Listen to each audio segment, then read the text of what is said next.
Good evening, everybody, and a very warm welcome on this freezing Melbourne night to our alternate Wheeler Centre venue. We're getting a few renovations done across the road, so fortunately, because it wouldn't have been big enough to have you all here tonight.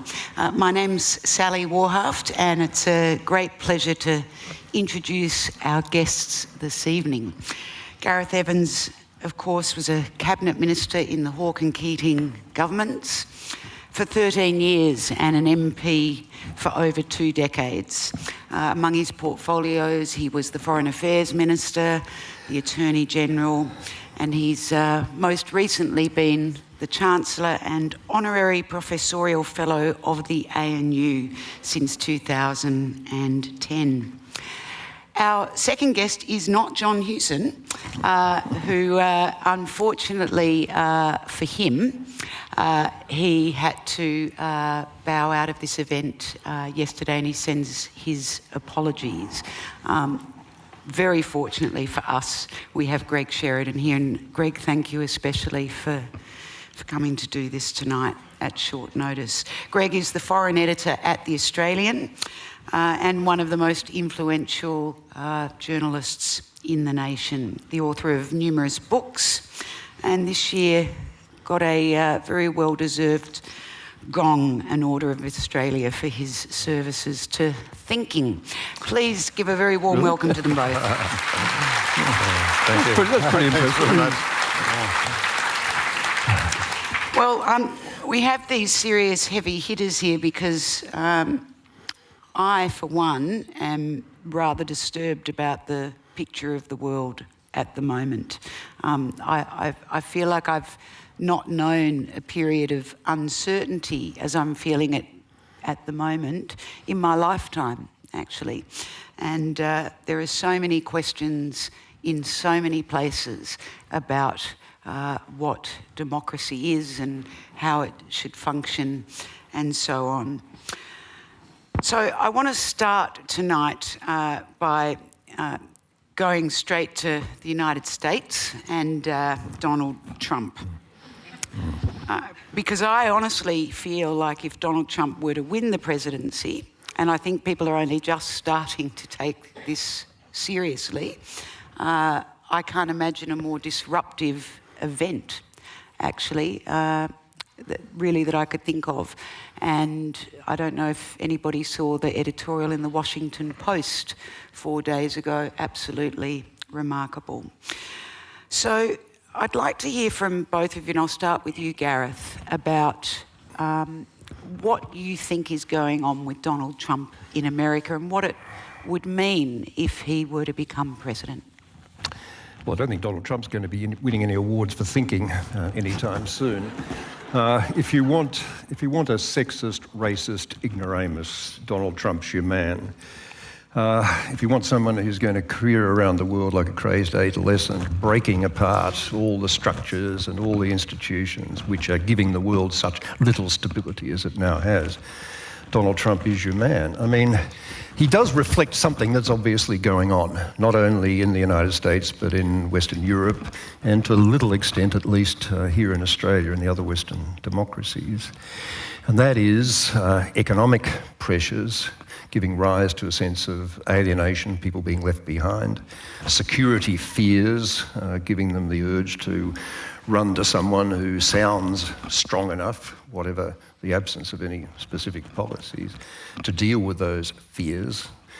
And someone who's also appealing to cultural anxiety, not just that cultural anxiety which expresses itself as xenophobic and anti-immigrant because it's economically and because it's security-driven, but also the cultural anxiety that comes from people just not feeling as comfortable as we in the inner Melbourne elites do with diversity and with cosmopolitanism and with internationalism and with difference.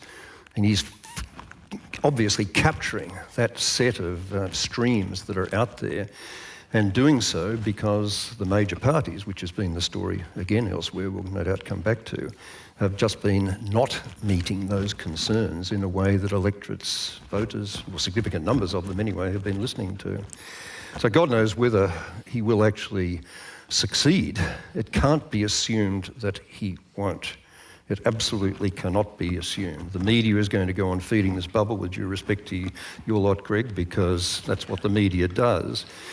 And there are these other factors at work, and unless Hillary can lift her game and start connecting in a way that she manifestly hasn't been able to do so, then we could be in for quite a lot of strife, in which case I guess there'll be no alternative but to follow the old Bertolt Brecht injunction and dissolve the electorate and get ourselves another one, because that'll be the only option that's left. Greg? Well, Sally, it's thanks so much. It's great to be with you, and it's a real honour to share a platform with Gareth. Just before I answer your question, Gareth obviously was one of the great foreign ministers Australia has had. And I first came to prominence really writing about Gareth. So, Gareth, as well as all the other things you're going to have to answer to your maker for, the Sheridan career, for good and for ill, it's all your fault. But see what you did, Gareth. See what you did. But it gave you a lot of good lines. It did. The law of unintended consequences. I would agree with everything Gareth said about Trump, and I'd just make 2 extra points. One of the big structural challenges to democracy all over the world today is the quite extraordinary rise of very nasty hyper-nationalism everywhere.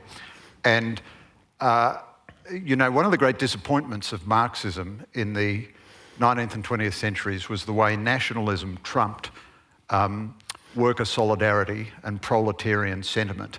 And nations went to war with each other with the full support of their working classes, who didn't have a revolution against the bosses and didn't join in fraternal relations with working classes overseas. They fought for their nations. And everywhere in the world, nationalism is trumping liberalism, it's trumping democracy, it's trumping economic reform, it's trumping everything. So Trump channels nationalism very effectively. Very crudely, no one could like Trump less than I do. And I don't know a single Republican. I probably would have voted for the Republican candidate in all the elections of my adulthood if I'd been American. I certainly wouldn't vote for Trump under any circumstances. I'd be ashamed to know someone who voted for Trump. The second point I'd make about Trump is Hillary is a very effective conventional politician. She's like the German national team in a soccer World Cup. She's well drilled, she's proficient, everything which has brought success in the past, she has mastered, she's got the playbook, she's bought the best coach, the best training facilities. Trump is like the Brazilian national team on methamphetamine overdose. It's completely insane, and you expect it to crack up at any minute, but it keeps, just from a technical point of view, throwing moves on you which you can't believe and you can't cope with. I mean, last week I watched every minute of this dreary, terrible Republican convention, and I thought Trump's in quite a lot of trouble here because he can't unite his own party. But it seems that the fact that even the Republicans don't like him somehow or other works with the electorate, because he got a great bounce out of the convention, and in quite a number of the polls he's ahead now. Those polls don't mean very much. You generally get a bounce out of the convention, and it's probably temporary, and I still think Hillary will win. But although I would have voted for Brexit if I'd been a Brit, it's one of the interesting things of Brexit in this connection is that Brexit passed in the face of bipartisan opposition from the main parties in Britain. Both the Conservative Party and the Labor Party and the Liberal Democrats, for that matter, all opposed Brexit, and the electorate said, you're all against it? Good, we're voting in favour of it. Now, Trump is somehow or other benefiting above all else from his outsider status. And one of the elements of this, and I'll finish on this point, is that he has invented a new form of political discourse. Obama had soaring rhetoric and everything, and I'm of a generation, and Gareth perhaps even more so, which responds to soaring rhetoric. Trump speaks a different idiom in politics. He speaks the idiom of reality TV. That's not just a cheap insult. This is a very technical point I'm making, really. He has mastered a method of communication which is now very prevalent, especially in the United States, but I suspect even in Australia. And he speaks in the language of people who watch World Championship Wrestling, NASCAR racing, but also Oprah Winfrey and Ellen DeGeneres and The Apprentice and all of that. And these folks haven't read their Bible. The Martin Luther King style rhetoric doesn't get anywhere with them. He speaks the language they can understand. It's rather horrible, but there it is. And with those gloomy thoughts, I am very pessimistic. Gareth, Greg has touched on the really interesting and curious parallels about what's gone on with Brexit and what's going on in America. What are your thoughts on those two places, these anti-politicians? There's a similar populist phenomenon at work and a similar resistance to experts, a similar resistance to the cooperative positions of the major parties, exactly as Greg describes.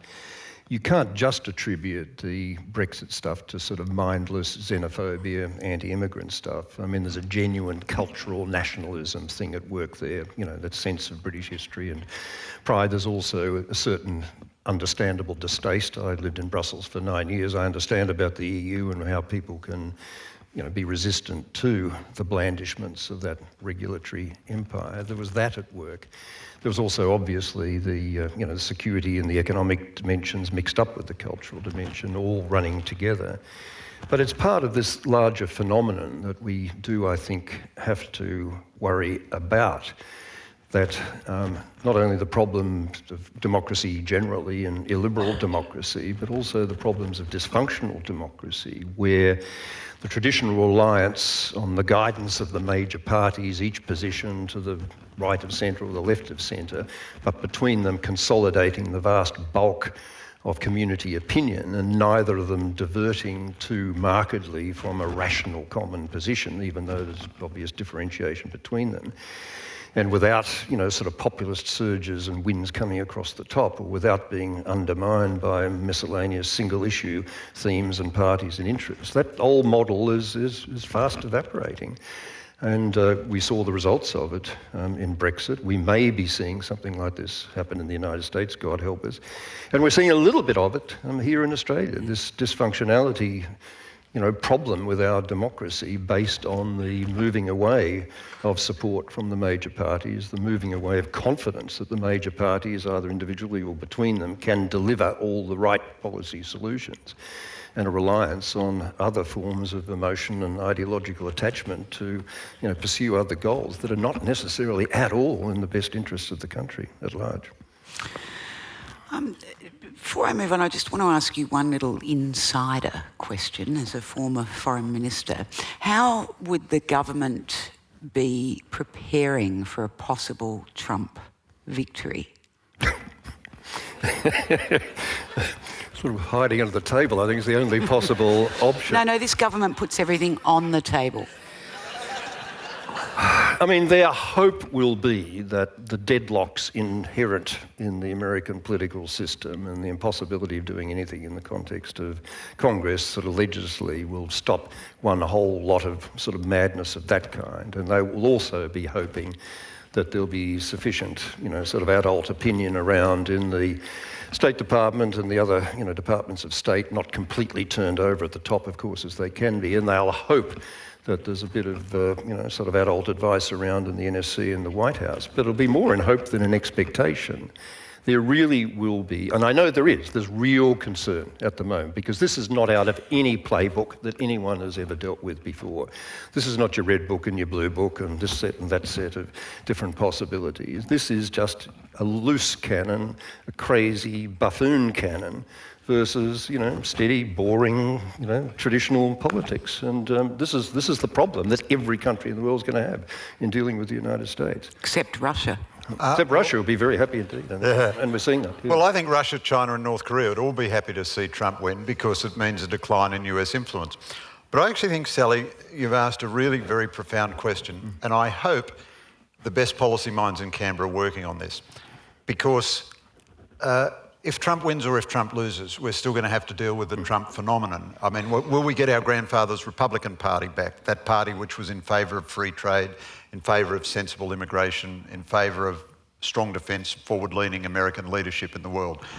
That's if he loses, that's the question. If he wins, that's a huge challenge for us. I want to offer a small consolation and a big warning. The small consolation is in the person of Jesse Ventura. Many of you have never heard of Jesse Ventura. Jesse Ventura was a professional wrestler who became governor of, was it Minnesota or Wisconsin? I can't recall. Minnesota. Before he became governor, Jesse Ventura was a nut. As soon as he ceased being governor, he resumed that identity in the fullest way possible. But in the 4 years that he was a governor, he behaved like a reasonably sensible human being, and obviously surrounded by advisors, limited by the state legislature. Now, you hope that that's the model for Trump. But even if we get that relatively benign scenario with Trump, if he appoints someone sensible as Secretary of State and so forth, the bureaucracy, the Congress, he can't order the American forces to engage in torture because he'll get impeached by the Congress. And like most populists who get elected, he'll find he can't implement his crazier ideas and he'll quietly retreat from them. But nonetheless, there are huge policy challenges for Australia. First of all, I don't think we'll have a massive bilateral problem because we don't consume American money or consume American security. We don't have a big trade surplus with America or anything like that. So probably the bilateral relationship would struggle along okay. But what about America's leadership in Asia and the Pacific? So we have huge tasks in our own interest to perform. One is to convince the Trump administration to behave sensibly, and the other is to convince all of our friends and allies and interlocutors in Asia to give the Trump administration the benefit of the doubt as far as we can. Because there is huge fear and worry in Asia about what a Trump administration will mean.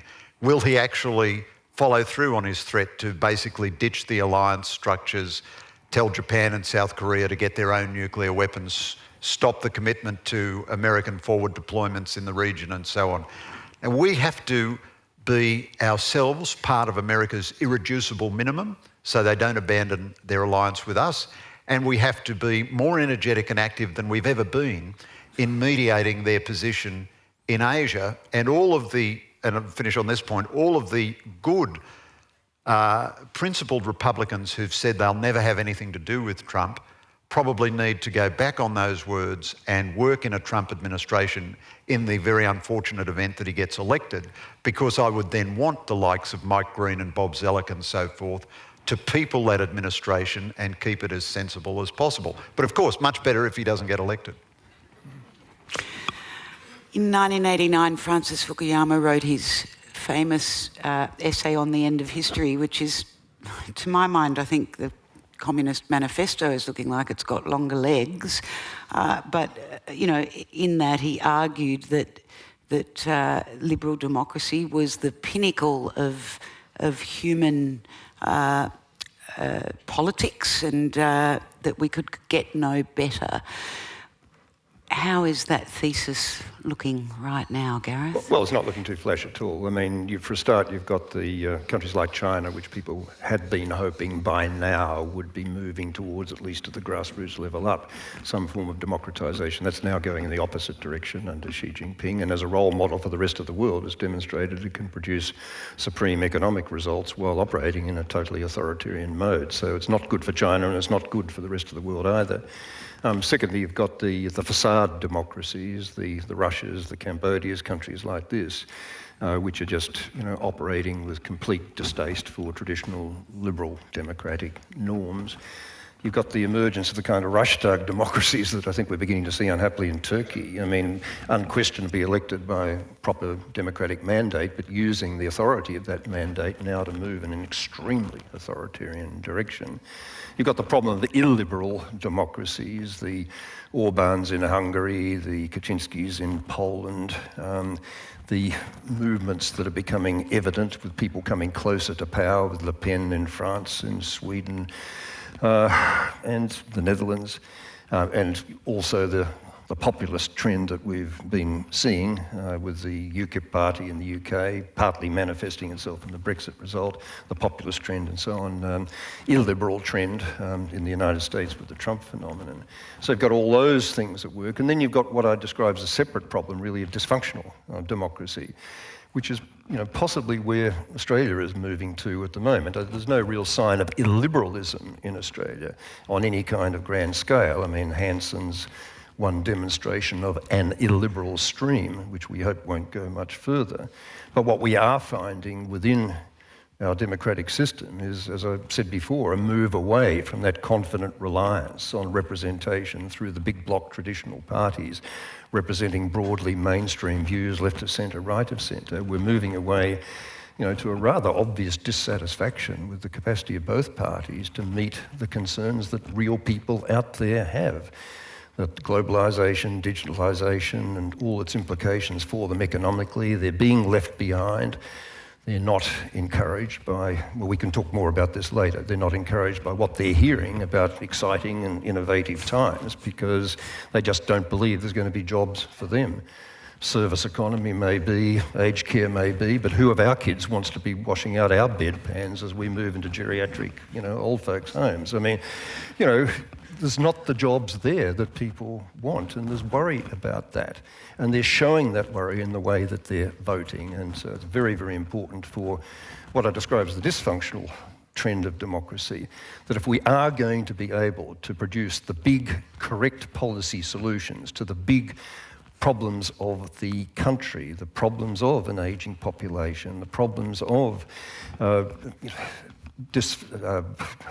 budget repair, the smaller problems of asylum seekers, the problems of Indigenous reconciliation, the problems of guaranteeing our security in a very vulnerable and difficult age, the problems of delivering effective, affordable higher education.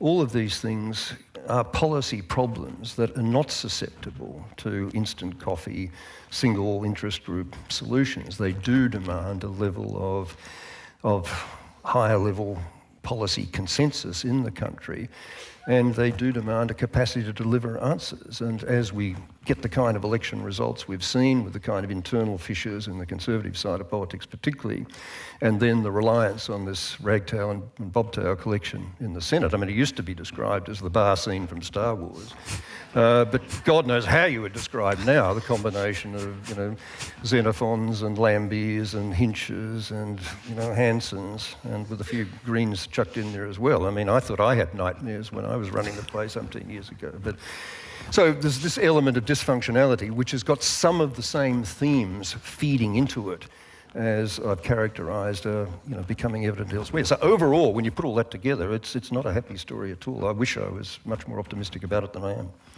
Yeah, Sally, I think Gareth has given us a really splendid taxonomy of our problems there. I'll just add 2 points, really. One about liberal dysfunctionality and one about Asia. Liberal dysfunctionality, or the dysfunctionality of liberal democracies has, as the Marxists would have said, objective and subjective circumstances. So the subjective circumstances in a country like Australia, you have to admire the strategic sagacity of the Prime Minister in calling a double dissolution. 20 years, the major parties have carefully made sure they put Hanson last on their various preference lists, and she's often got 8% odd of the vote, but she's never got a place in the Senate. But, it's good to have a guy with a mind as big as Malcolm's because he's produced a circumstance in which we're going to have 3 or 4 Hanson senators probably for the rest of our lives. So thank goodness we've got that level of strategic planning. So that's the subjective factor. The objective factor about dysfunctionality in liberal democracies is 2 things I draw your attention to. One is the power of nope. You get rewarded now in politics by stopping things, not by achieving things. And the other is... Not David Cameron. He didn't stop it. That's the problem. The other thing is there's a lot that's wrong with the mainstream media, and I'd plead guilty to all offences preemptively. Everything you dislike about the mainstream media, I'm happy to acknowledge. Where Dave... Save me a big comment here. Absolutely. But here's the thing. Society, if I can be... Can I use one bad word? You can use as many as you like. This is going to be a very shitty society when there are no mainstream newspapers, because the replacement of the mainstream media is not a better, more democratic discussion. It is a wildly atomised discussion full of insane conspiracy theories which are never mediated through reality. So everybody can get everything they like in the digital universe You know, as an old Irish Catholic, I can easily find a website to tell me that Queen Elizabeth is the chief drugs dealer of the entire world. And I kid you not, there are such websites. And no, the electorate never gets any arbitration of reality. So the digital universe is making it very hard for electorates to recover their sense of responsibility. But then I just want to switch completely and make a point about Asia. 25 years ago, Gareth used to make the most interesting speeches about the process of convergence in our region. And the fact that this hasn't come to pass is no criticism of Gareth. They were wonderful speeches. I wrote a couple of books based on them, really, and so I profited from this creative theory. The idea was that our region was converging around a common set of political values. I don't think you can sustain that idea anymore. The only evidence you can really cite for it now in Asia, I think, is Indonesia. Maybe you could make half a case about Myanmar, but whereas... What about South Korea and Taiwan? Well, I think they were already there. South Korea was 25 years ago. Whereas once Asia thought that modernisation included democracy. Now, I believe in democracy in principle as well as for utilitarian reasons, but it was commonly held throughout Asia that to become a modern nation, you had to have a sensible modern economy and you had to have a sensible modern society which included democracy. All the countries that we thought were consolidating in that direction have tended to go backwards. Thailand, the the sort of partly democratic, partly authoritarian systems of Malaysia and Singapore have retained their character. Over all those decades, they have just retained their character. The Philippines has just elected a truly appalling Filipino version of Donald Trump. 25 years ago, they had Fidel Ramos, and nobody could tell me they've got better, although they still have elections. But China, of course, when I was a correspondent in China in 1985, although the liberal experiment was only young, there was a sense that it had no horizon. It could go forever. Nobody argues that in China anymore. You can't go to Shanghai and tell a young Chinese technocrat, don't you wish you were as well governed as they are in Spain or Greece? Don't you wish you could produce national leaders like Donald Trump? Don't you wish you had the Australian Senate to guide your affairs? So I think throughout Asia, the prestige of democracy is not strong. India's a better story, though. India's a much better story, yep. I want to... Not the only story, and Indonesia. I want to talk about India, but I'm not. I'm going to come back to something you mentioned a moment ago, Gareth, which was about the idea of an elite consensus among our political elites. And it seems to me that the only hope, really, for making something out of this muddle that we can all recognise as an effective way to be governed is to somehow see bipartisanship come back into fashion. We've had it in the past at crucial times in Australian history particularly. And it's never been a case where we've had bipartisanship that Australia has weakened or that the government or even the opposition has been weaker for that. Is it possible? Yeah, it's not impossible. I don't think we should overstate any previous golden age of bipartisanship, even at the height of the Hawke-Keating summitry and all the rest of it. The Second World War. An awful lot of dissent about the big policy issues, and I mean, the Mabo debate is still engraved on my heart and the opposition getting that sort of stuff through. But that said, there was a willingness to put in place the sort of institutional processes that gave you a chance of producing consensus from all the major streams around, with the Hawke Summit, I suppose, being by far the best example of that, which set the tone for that whole first ministry.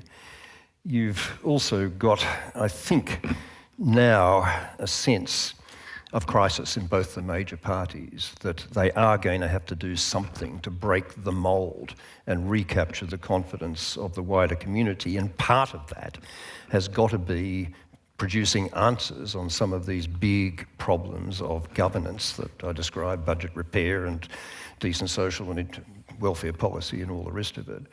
And even problems like asylum seekers, which they both wanted to tuck under the carpet. They know they can't go on avoiding that. They've got to find some common ground on that. And they know that unless they do find that common ground, they're going to be the prisoner of more and more developments of the kind that we've seen, with people going elsewhere, around them, outside them.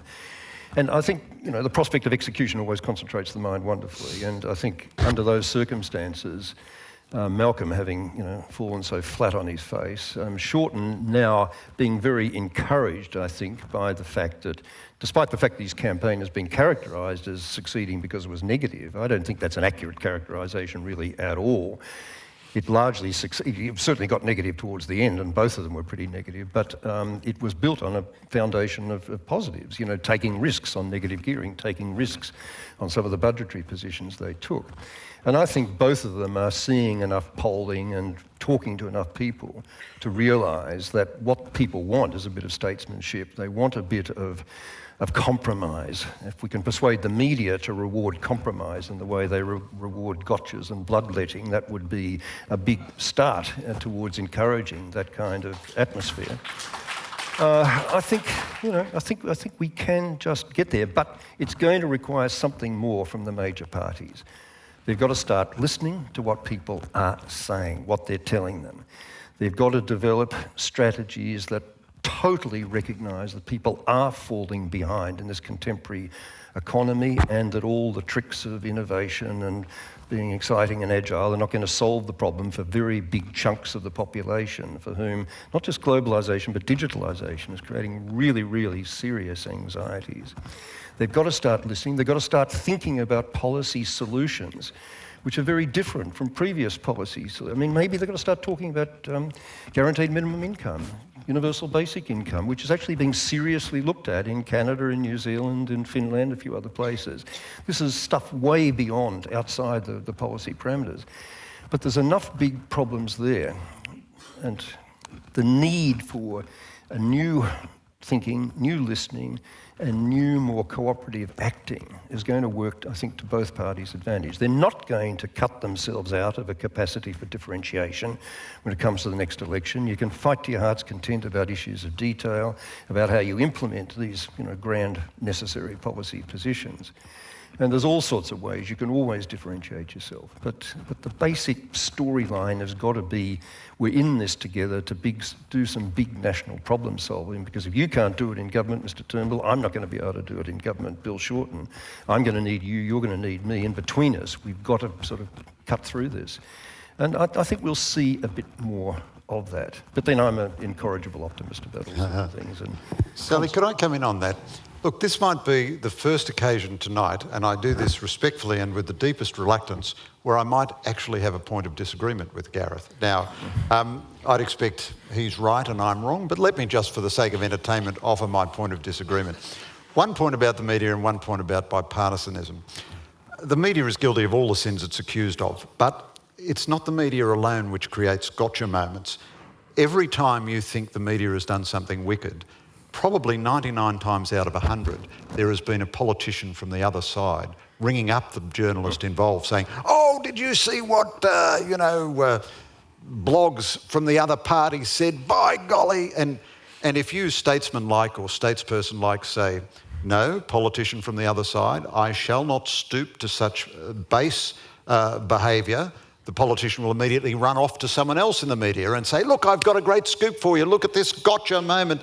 So it's not as if the media actually creates this entirely, unaided by anyone else. But I have a slightly different take on bipartisanism. A lot of European governments became bipartisan in grand alliances between what were typically called Christian Democrats and Social Democrats, or the centre-right and the centre-left. And what happens with governments like that is that they ultimately vitiate themselves. They lose all life, and then the fringes become the mainstream. So in the last Austrian presidential election, the Christian Democrats and the Social Democrats came third and fourth, and the far right and the Greens came first and second in the other order. I think instead we have a different technical problem, which is that no government can implement anything of its agenda. We have a structurally populist Senate made worse by the double dissolution, And this is not, I'm not accusing Labor of this. It's not one side or the other, or the Liberals. They're both guilty. The worst thing I thought Tony Abbott did as opposition leader was to reject Gillard's attempted Malaysia solution. And I wrote so at the time. And it robbed him then of any moral credibility in saying that he had a solution. My colleague Paul Kelly wrote, both parties were dedicated to a single proposition, that the other party couldn't solve the asylum seeker problem. In democracy, you're supposed to put your policy out there. If it gets majority support, you can implement it. If it's no good, the people throw you out. So the British government has a majority of 12, but given the Ulster Unionists, it probably has a majority of 30. It's declared that it's going to cut the corporate tax rate. That may be a bad policy. But if it wants to do it, it can do it. And then in another 3 or 4 years' time, there'll be an election. If people don't like it, they'll throw the Conservatives out. They'll vote Labor in. In Australia, you can't do anything. If you announce that you're going to take $1 off anybody, they will be an interest group. And if the major parties don't immediately fall in line to the interest group, the fringe dwellers will. All the unions which hate the Building and Construction Commission, they were all donating money to Jackie Lambie and Glenn Lazarus and everybody else. I mean, these populists will basically support any cause that will win them a few votes, because they're not trying to win 50% plus one, they're only trying to win a Senate quota. And I think we have a big technical problem, which we never planned to have, which is that the Senate, nobody has a mandate. You can win 100 seats in the House of Representatives and still not get your legislation through the Senate. Well, the truth of the matter is the only way you can solve the problem of the Senate is by bipartisan consensus between the major parties to deal with and override and to stare down the threat of post-retribution at the next election from the minority groups. And I think there's a much greater extent to which they can unite and stare that down in the present environment than has been the case in the past, because I think there is a hunger out there for a bit of decent, good government. And I think there is a realisation that when you've got some problem like the Greens always making the best the enemy of the good and voting against the Malaysian solution or voting against the ETS, and there will be more such cases unquestionably in the coming Senate, then I think the major parties, and in this instance it means essentially Bill Shorten's opposition, are just going to have to take some deep breaths and say, look, this is not our preferred way of dealing with the problem of budget repair or the problem of education funding or health funding or whatever it is, but in the interests of recognising this is a national problem which has got to be solved. If it's not solved now, we're sure as hell going to be needing to solve it when we're in office, and we won't be able to do it without your support. If we can approach it with that frame of mind, and if the media can be just a little bit more gentle in recognising the necessity for some compromises to be made of a difficult kind, and not talking about winners and losers, and not rushing to find all sorts of people squealing about the degree to which they're offended by that tough decision being made, then I think we can make a little bit of progress. None of this should be at the expense of basic party differentiation. I don't think a grand coalition of the kind we've seen in Germany, rather more successfully than you've accepted elsewhere. Yep. I mean, the grand coalition does there exist and has worked in a pretty civilised fashion. Whether they'll get punished for it is going to be an interesting thing at the next German election. But that's not in the Australian DNA to go for that kind of formal coalition. But that cooperation in this current Senate environment is absolutely critical for good governance in this country. And if we don't see it, I mean, God help us all, Tiny Tim, because it's not going to be good. Let's talk about the economics of what's going on, not just in Australia, but around the world, with all the different variations of democracy that you talked about previously. But what does all this mean for the global economy? Do you want to have a go at that first up, Mr. Well, let me elaborate a little bit more. I'll start with saying that I think the greatest lie of this election campaign in Australia is that everything's cool.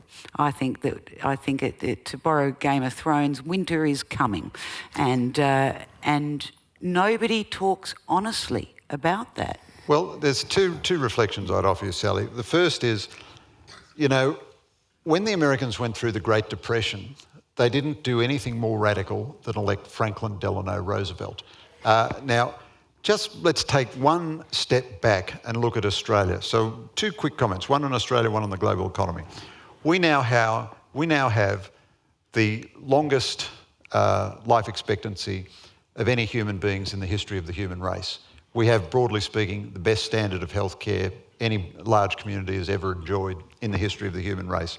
We have the highest or the second highest or the third highest per capita income in the world. We have good education, social peace, big immigration program without any big social dislocation. Now, things may get a little tricky down the track, who knows, but you'd have to say, looking at it from 10 metres, you'd have to say no country has benefited more from globalisation, been made richer by trade, been made richer by sensible economic policy, and by God, we're fed up with it and we're not going to take it anymore. And really, if this drives us to breakdown, you wonder what we would look like in stress, although there is an old saying about Australia, no country handles hardship better or good fortune worse. On the global economy, the big challenge on the global economy, I think, is to find renewed sources of growth which don't destroy the environment, and to find a model where you can continue to have economic growth and continued high welfare. I mean, everybody lambastes Japan for its lost decades and so on, but Japan has nonetheless maintained an extremely high standard of living as it's gone into demographic decline, and great social peace and harmony. And again, it lacks the dynamic which I'd like, but if that were the fate of ageing, greying societies, you know, it's not, as my old Irish relatives would say, it's not the worst, you know? The big issue, I guess, is if this democratic stress that we're seeing translates itself into a much greater acceptance of closed societies, closed economies rather than open economies, because that's the economic form this sort of cultural objection is taking, and partly driven, of course, by the economic perception of the open society not working, might have produced hundreds of millions of people moving out of poverty in Asia and Africa, and maybe it's done very well for a lot of people in the Western societies, but there's a lot of people who are now, you know, sort of falling behind. And if the lesson from that is the only economy we will allow to be governed for us is a closed economy with no movement of people, limited movements of capital, investment, trade barriers right up here, protectionism a la Xenophon, you know, just centre front, then we're in real economic strife in terms of the Western economies. I mean, the other global economies are going to keep on going gangbusters, but there's going to be a serious issue of relative decline, and therein lies, you know, a really big problem for us. The big problem about having a very open economy in this present, not only globalising but dramatically digitalising global economy, is that, you know, people are going to fall behind in our society. That's why I emphasise so much the absolute necessity for policy elites, governments, economists to stop talking in aggregate terms about it and start being a lot more granular and focusing on who the losers actually are, because there's a whole pile of losers out there and are going to stay losers. And we've got to find ways of compensating them. Whether it's, you know, guaranteed minimum income, dramatic schemes of that kind, or whether it's just better, more focused welfare schemes financed out of higher taxes, we've got to find a way of doing it. But that's the economic implication of the democratic issue that we're analysing. If you would like to ask a question, put your hand up and we'll get a microphone to you. Firstly, thank you very much to both of you. It's been very insightful and given us a lot to think about. I'm going to come back to where you started, which is North America, and specifically ask about Canada. You talked about authoritarianism and nationalism, yet we see in Canada a completely different regime, and that the people of North America seem to embrace Trudeau. So I wonder if you can explain a little, what, from your perspective, how you believe that happens, and how we can see that in other countries, if that's possible. Well, I think Canada is a very good news story. I mean, Canadians have gone back to being Canadians after a decade of being something much less attractive. And they've done it because they've had a government which has been genuinely inclusive, genuinely listening, genuinely responsive to all these currents we're talking about. and not only saying, I hear your pain and feel your pain, but actually putting, policy measures in place to respond to that and thinking big policy thoughts. We're seeing a fair bit of that in New Zealand as well, I have to say, against interest, because it's a non-Labor government, but a very civilised non-Labor government that is open to addressing these issues with sophisticated, policy strategies that are capable of commanding sort of cross-party support. So, the overall story is not uniformly awful. It's pretty bad across the scale in Western Europe, not looking good at all in the United States, as we've seen, and a very mixed position in Asia and in Africa and Latin America. But there's a couple of standout areas that are doing well, and they're doing it because they're meeting, I think, just this prescription. Yeah, look, I would disagree with that, but let me be crudely partisan here. I actually thought Harper's government was a very good government in Canada, unlike Gareth here, and I thought the Canadians looked the reality of having a good government in the eye and decided they'd elect Justin Bieber instead. I mean, and the downside. Doing very well. Stop it. The downside of the Trudeau election. But look, I agree. Canada and New Zealand are good stories on the periphery of things, but that's great. So it's not a uniformly bleak policy picture. The downside is, though, even Trudeau is very interesting when you look into the technicalities of democratic politics. Trudeau had no achievements and not really much policy, but he was a celebrity. And the force of celebrity in Western politics is increasing. It's increasing very dramatically. Now, politicians who are celebrities because of their dynastic lineage are often not a bad compromise, So Hillary came to public prominence because she was married to Bill. Gore's dad was a senator. The Bushes go back in politics a million generations and so forth. And Trudeau's dad was a famous, charismatic prime minister. But even when Obama was elected, I was very worried about the role of celebrity in American politics. His most important endorser was Oprah Winfrey. They're very good studies which suggest she moved 1 million votes in the Democratic primaries. Now, Oprah Winfrey's a nice person, but I don't think she has any expertise on national American policy. So Canada and New Zealand are good stories, but, it's the job of the media to find the black and dark lining in every silver cloud. And Gareth and Greg both spoke of the Donald Trump phenomena, but I'd like to look at another phenomena in the United States, the Bernie Sanders phenomena. Bernie Sanders gave Hillary a pretty good run for her money, and he's not completely out of the picture. And Sanders talked about the billionaire class and the need for a political revolution. And so I'm wondering what your thoughts are on the Bernie Sanders phenomenon, both of you.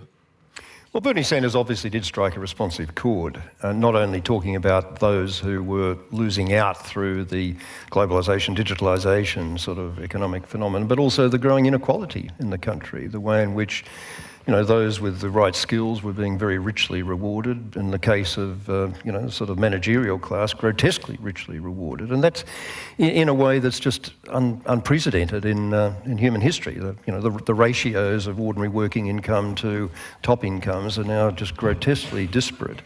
And, for Sanders to tap into that basic egalitarian socialist theme, if you like, was a fascinating demonstration, just, how much that instinct, that egalitarian instinct, is still alive in the United States, despite years of suppression by a system which has not been at all receptive to parties of the left. I mean, the trouble with Sanders is that he didn't follow any of that stuff with terribly coherent economic analysis about, what trade policy should actually be and how you actually live in the world that's constructed as it presently is. And Bernie's Democratic credentials were pretty recent. He hadn't identified with the Democratic Party until about, 2 years before he decided to run for Democratic presidency. So he's not someone who is steeped in any of that kind of demonstrated institutional competence that Hillary had. And that's why, she was eventually able to deal with him. But Hillary will fail to heed that that kind of lesson, that there's a Sanders constituency out there. I mean, if she'd done the heroic thing and appointed Elizabeth Warren, she would have very, very specifically tapped into that constituency, but that was probably a bridge too far and probably didn't help her with the Hispanics and didn't help her with the crucial swing state, Virginia, that she's going to need, and so on and so forth. So it was an entirely understandable decision. But the Bernie Sanders phenomenon has really been fascinating, I think, for observers of American politics, because the first time in history that you've got, sort of a left voice, a recognisable Anglo-Australian left voice, getting real traction in the American context. And it is a demonstration, again, I think, of just how far the ground rules have shifted, how far the inequality has continued, and how much economic stress there is out there. Yeah, I guess it's the first time since William Jennings Bryan you've had that kind of left-wing candidate. But I'd say two things about Bernie Sanders. One is it shows absolutely how vulnerable Clinton was. A splendidly effective conventional politician though she is, a challenger with just a little bit more credibility or what have you, might have knocked her off altogether. Having said that, I absolutely fell in love with Bernie, completely against my will. I was forced to write complimentary things against for Bernie.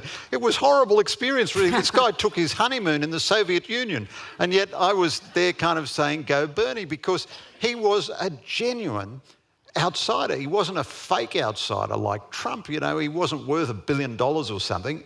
And every time he was asked a question, he actually tried to answer the question.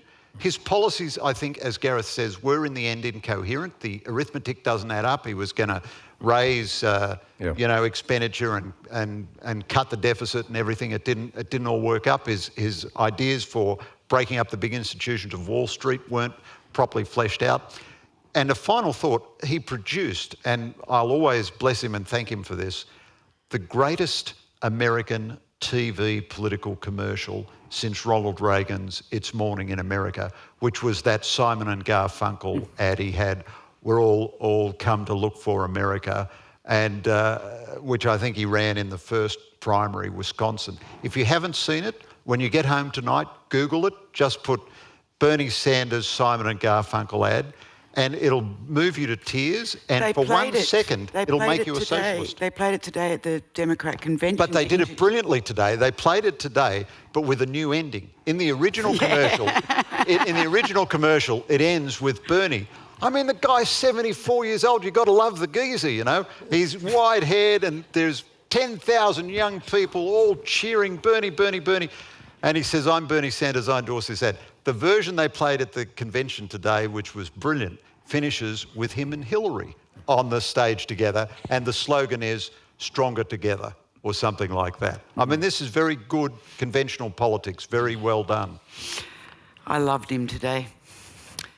I'll take up Greg's invitation to vilify his profession. We've just had the longest election campaign in our history, and I don't recall the prospective foreign ministers being interviewed or tested even once on their respective competence or command of the portfolio. Given that popular indifference, why would Australia be taken seriously as a credible mediator in the looming catastrophe between America and China? Well, can I just have a second on that first, Gareth? With respect, sir, that's not quite true. They did have a National Press Club debate, which I was proud of my profession because all of the questions but one were on foreign policy. And now, I think both Julie Bishop and Tanya Plibersek are very effective foreign policy operators.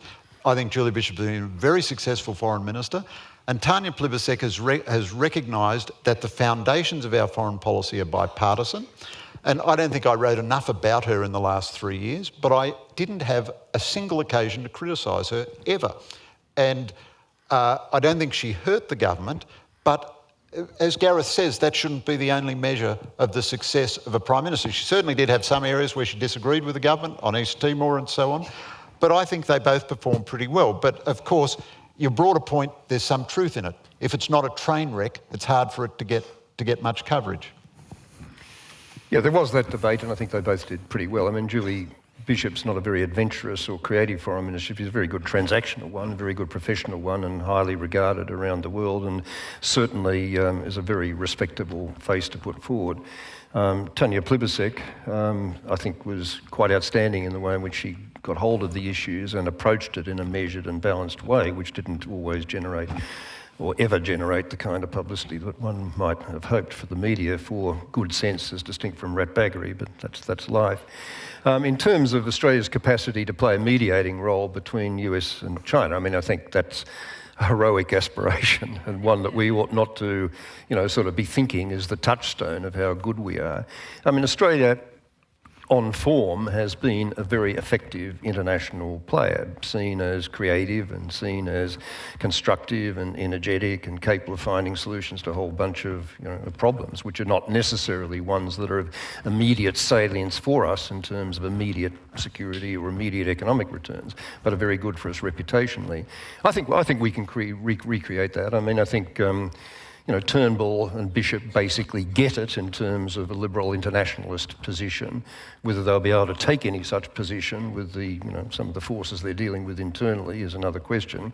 The Labor people, I mean, certainly approach life that way, and I think with Penny Wong now in that chair, Tanya moving across to the domestic portfolio, you've got someone with real maturity, real sophistication, real ability, and I'm frankly absolutely delighted that, I think we can look forward to a pretty sensible foreign policy debate, and a pretty sensible defence debate also. I mean, you're not very kind to Maurice Payne, but I think, with now Richard Marles on the Labor side, you've got people who are conscious of the issues, not minded automatically to take partisan stances, but still points of difference between us. And I think basically that's one reasonably healthy area of Australian politics at the moment. It's got to be the dream job, right? Who'd want to be Prime Minister if you could be Foreign Minister? Right on. Yeah. Right on. Not that was ever an option for me to be anything else. But anyway. Thank you very much to the Wheeler Centre and the panel for a delightful discussion this evening. Look, I'm with you, Sally, on pessimism about the world situation at present. And I refer specifically to Europe, the Middle East, North Africa and the South China Sea. Can I ask you to comment? None of those things were a result of anything that Donald Trump has done. I ascribe it mainly to the things that Barack Obama and Hillary Clinton and John Kerry have done. Could you comment on just two, the reset with Russia and Hillary's involvement in Libya and her comment about we came, we saw, he died. And just finally, I don't recall Stephen Harper actually assaulting anyone in the Canadian Parliament that, such as Justin Trudeau did not that long ago. Pick your bit of that. I'll pick my bit on the Libya case because I think here this has been sort of overdone both ways. Libya was initially a genuine triumph for liberal internationalist forces of decency, stopping the march on Benghazi, stopping 20,000 people being killed, doing so with a non-contested Security Council resolution, not doing it as a coalition of the willing frolic, and producing a very successful result. If the world had reacted half as quickly and robustly in Rwanda or Srebrenica, we'd have 8,000 men and boys alive to this day in the Balkans, and we'd have 800,000 alive in Rwanda. The trouble is that turned to ashes very quickly in Libya because of some very poor policy decisions by the US administration, but more particularly the British and the French administrations. They were not content with treating it as a civilian protection operation. They determined they were going to make it a regime change operation, not learning any of the lessons from Iraq in 2003 and all the other misadventures of the past. That's what happened. They went in there. It wasn't a matter of failure of the aftermath of knocking off Gaddafi. They should never have gone in there without strong continuing Security Council support, which they just contemptuously dismissed. They said, we've got a mandate, we're going to run with it. And the trouble was, the failure in Libya led immediately to the paralysis in the Security Council as Syria was beginning to explode, because the countries forming the majority in the Security Council said there may be a case for sanctions, condemnation and all the rest of it against Assad in Syria, but we've watched what you've done. When we give you half an inch of a mandate in Libya, you take a mile and run with it. And Syria has careered out of control ever since, and we've got a real problem in putting those pieces together. So, I mean, you're partially right that there was some element of American policy responsibility, but it was shared among the others, and in fact America didn't take a leadership role on the Libyan case. They were very cautious about it. But I mean, all these things, I mean, to blame the Americans, you can certainly blame the Americans for grotesque errors in Iraq in 2003, which created so much of the environment we've subsequently seen there. I'm not just singing an old song, it's just true. Yeah, I know, but sorry, Chilcot, 12.5 million words or something, it sort of proves the point that we all knew anyway, didn't it? But I'm sorry, if you're going to approach it that way, there's no answer. But I couldn't possibly begin to blame Obama for any of that stuff. It's just not there in terms of the factual foundation. I agree with Gareth absolutely about Libya. I think I'd agree with him in every nuance about Libya. I'd just make two other points. I think the first Obama administration was much better on national security than the second. The first Obama administration had big beasts in defence and state, Robert Gates and Hillary Clinton. They were big beasts. Obama looked that in the eye. He said, I appointed a first-rate team in my first administration. By God, I'm not going to make that same mistake in my second administration. And he appointed absolute ciphers and lightweights. And I do think he had a very ineffective second term. But I don't want to, for a minute, end this discussion by sort of re-embarking on a full theological debate about the Middle East. But I'd just offer you this perspective. Just consider in this light, and I understand there's a massive debate, I'm only going to do 2 sentences on it. Iraq, Syria and Libya. In Iraq, the West intervened massively. It was a disaster. In Libya, the West intervened in a limited way and it was a disaster. In Syria, the West didn't intervene at all and it was the biggest disaster of all. Now, I don't blame Obama and Clinton for getting the Middle East wrong, because as far as I can see, everybody gets the Middle East wrong. It's the Middle East, there is no solution. Doesn't mean you stop trying, but I just don't think we can get any partisan points out of who got the Middle East wrong. Everybody got it wrong. Short point, I mean, this stuff is very complex. Every situation is different. It's got its own dynamic, and the only sensible way of approaching it is intelligently, case by case, with an appropriate set of criteria for how you deal with it. This is what worries me about a Donald Trump, frankly, because so many of these situations you can't anticipate. It's not a matter of proactive decision-making, it's reactive as situations explode around you. You've got to have the right instincts. You've got to have the right people if you're going to be able to steer a course through this and not make things much worse. So I don't accept that Obama has made anything worse than it might otherwise have been, but it's sure as hell possible that Trump might. And therein lies a big problem for all of us. Well, I'm not feeling any better at all. And we do have to wrap it up here. I'm sorry if you didn't get to ask a question. I'm feeling happier, though. It was wonderful to see you two, and we do really appreciate you coming to share your insights and intelligence with us. Thank you. Let's give our guests a big round of applause. Thanks very much. Thank you. Well done, Gareth. Visit wheelercentre.com for the best in books, writing and ideas from Melbourne, Australia and the world.